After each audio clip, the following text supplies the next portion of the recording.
योगी बोल रहे हैं आपको सीधे लखनऊ लेकर चलते हैं। खिलाड़ीगण, दर्शकगण और उपस्थित भाइयों बहनों,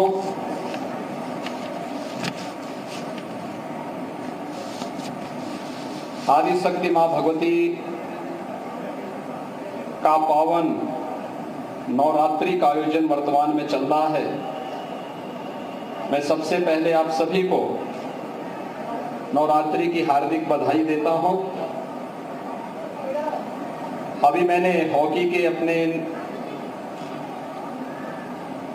उभरते हुए खिलाड़ियों के प्रदर्शन को देखा है। दोनों टीमों ने बहुत अच्छा प्रदर्शन यहां पर किया और सचमुच खेल के उत्कृष्ट भावना उनके इस प्रदर्शन में देखने को मिली। जब भी एक खिलाड़ी खेल के मैदान में खेलता है तो वह खिलाड़ी केवल अपने लिए नहीं खेलता, वह देश के लिए खेलते हुए बहुत कुछ संदेश देकर के जाता है। और जब भी ये हमारे होनहार खिलाड़ी अपना खेल के मैदान में अपना प्रदर्शन करते हैं तो उस समय जिन महानुभावों की स्मृति में इस प्रकार के आयोजन होते हैं उन महानुभावों की आत्मा भी अत्यंत प्रफुल्लित होती होगी जब इन बच्चों के इस उत्कृष्ट खेल के प्रदर्शन को ये हमारे होनहार खिलाड़ी अपना खेल के मैदान में अपना प्रदर्शन करते हैं तो उस समय जिन महानुभावों की स्मृति में इस प्रकार के आयोजन होते हैं उन महानुभावों की आत्मा भी अत्यंत प्रफुल्लित होती होगी जब इन बच्चों के इस उत्कृष्ट खेल के प्रदर्शन को स्वर्गीय केडी सिंह बाबू की आत्मा देख रही होगी तो अवश्य प्रफुल्लित हो रही होगी कि उन्होंने जो सोचा था उसको उनकी वर्तमान पीढ़ी किसी न किसी रूप में आगे बढ़ाने का कार्य कर रही है।